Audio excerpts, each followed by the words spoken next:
Imagine waking up one morning to see your private property being tampered with. Not by thieves in the night, but by your own HOA president in broad daylight. That's exactly what happened to Marcus, a hard-working man who had spent years serving his community and moonlighting with a special police task force. His pride and joy, a heavily modified Jeep, wasn't just a personal ride.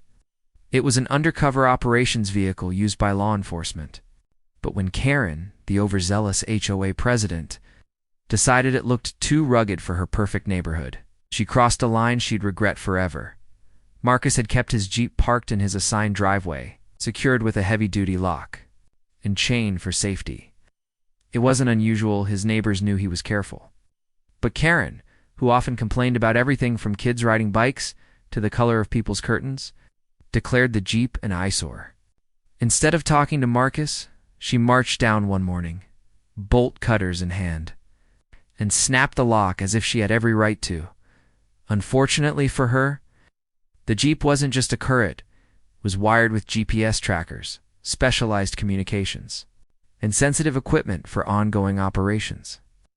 When Marcus discovered the broken lock and saw Karen trying to arrange for a tow truck, his patience ran out.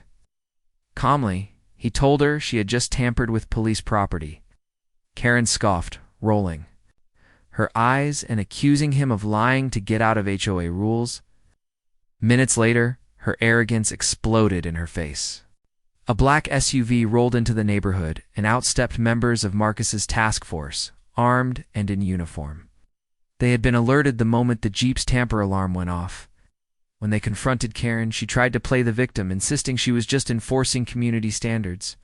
The officers, unimpressed, informed her that cutting the lock and attempting to tow the Jeep was a destruction of government property, an actual felony.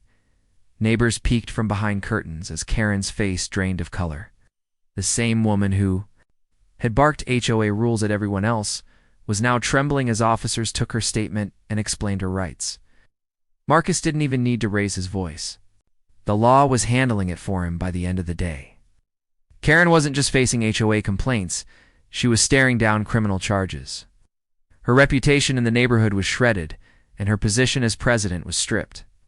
As for Marcus, he parked his Jeep back in place, this time with the full respect of every neighbor who had once feared Karen's wrath. The lesson? Don't mess with things you don't understand, especially if they belong to law enforcement. This story is just the beginning. There is so much more ahead. Subscribe to the channel to join me on this journey.